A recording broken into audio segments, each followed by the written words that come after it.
से प्रोटेक्ट करना। आइए अब सीखते हैं कि किसी भी डॉक्यूमेंट को किस तरह से प्रोटेक्ट किया जाए। इसकी ज़रूरत हमें तब पड़ती है, मान लीजिए आपने कुछ काम करके रखा है अपनी फाइल में और कोई और उस फाइल को खोलता है और वो अगर उसका फॉर्मेट चेंज कर देता है, उसमें कोई फेरबदल कर देता है और वो आप नहीं चाहते हैं, तो आप अपने डॉक्यूमेंट को प्रोटेक्ट कर सकते हैं। इसके लिए आप जाएं रिव्यू टैब पर और यहाँ पर आपको मिलता है प्रोटेक्ट ब्लॉक।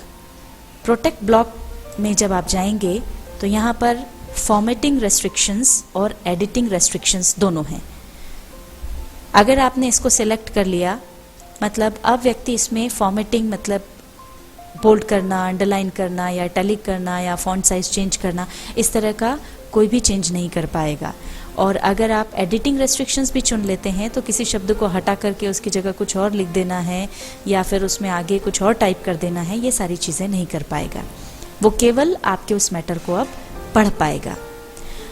अब यहाँ पर नीचे जब आप जाएंगे तो आपको स्टार्ट एनफोर्समेंट ये ऑप्शन मिलेगा। यहाँ पर आप यस पर क्लिक कर दें। अब आपसे वो एक पासवर्ड मांगेगा, वो पासवर्ड जो है वो आप यहाँ पर दे दें, उसे री एंटर कर दें कंफर्म करने के लिए और ओके कर दें। अब आपका ये जो मैटर है वो प्रोटेक्ट हो गया है। अब आप यहाँ पर कुछ भी टाइप करके देखें तो इसमें कुछ भी टाइप नहीं होगा और देखिए यहाँ नीचे आ जाता है this modification is not allowed because the selection is locked. तो अब कोई भी मॉडिफिकेशन इसमें नहीं हो सकता। अगर आप कोई फॉर्मेट चेंज करना चाहते हैं तो वो भी पॉसिबल नहीं है।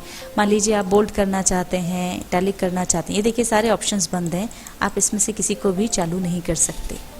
अब अगर आप इसको हटाना चाहते हैं, इसे नॉर्मल मोड में लाना चाहते हैं, तो ये जो स्टॉप प्रोटेक्शन यहाँ पर ऑप्शन है, इस पर क्लिक कर दीजिए।